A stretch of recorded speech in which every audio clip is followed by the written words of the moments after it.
اللہ اکبر۔ حیدر عمران رضوی صاحب پوچھتے ہیں السلام علیکم، وعلیکم السلام۔ قرآن سے کوئی حضرت ابوبکر کی خلافت کیسے ثابت کر سکتا ہے؟ حضرت ابوبکر اور حضرت عمر کے انتخاب میں کیا فرق تھا؟ اس لیے کہ حضرت ابوبکر کا انتخاب بہت سارے لوگوں نے کیا جبکہ حضرت عمر کی نامزدگی صرف حضرت ابوبکر نے کر دی۔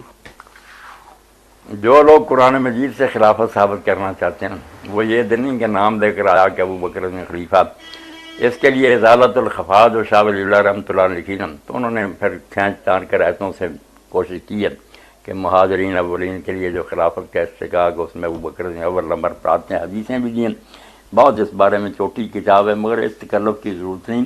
واقعی جیسے حضرت عمر رضی اللہ عنہ نے کہا نا کہ نہ رسول اللہ نے کسی کو خلیفہ مقرر کیا، آپ نامزد نہیں کر گئے۔ لوگوں نے ان سے کہا کہ آپ اپنے بعد کسی کو کریں، تو انہوں نے کہا اگر کروں تو یہ کام رسول اللہ نے، اگر نہ کروں تو حضور نے ایسا ہی کیا، اگر کروں تو میرے سے پہلے ابوبکر نے کیا۔ تو حضور کا یہی ہے کہ آپ نے کسی کو خلیفہ مقرر نہیں کیا، نہ قرآن سے ثابت کرنے کی ضرورت ہے۔ باقی جو ہے نا کہ امت نے انہیں چنا، یہ بالکل ٹھیک بات ہے۔ ایک دو آدمیوں نے اگر اختلاف بھی کیا تو جمہوریت میں اور شورا میں ایسا ہی ہوتا، ان کے اختلاف سے مسئلہ تو نہیں خراب ہوتا، جبکہ اکثریت جو تھی وہ ان پر مطمئن تھی، ان کے دور میں کسی نے ان کے خلاف کوئی بغاوت نہیں کی، ان کی خلافت کو تسلیم کیا۔ اب جو حضرت عمر رضی کے بارے میں کہا جاتا ہے کہ نامینیشن کی استخلاف، یہ بھی بات غلط ہے۔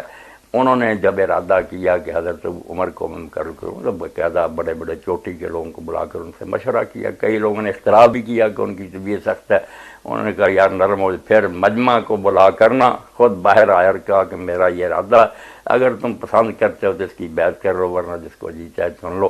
لوگوں نے خوشی سے کہا کہ آپ کے انتخاب سے بہتر کیا ہے، تو انہوں نے رائے دی، پسند ساری دنیا نے، مسلمانوں نے کیا، پھر وہ خلیفہ بنے۔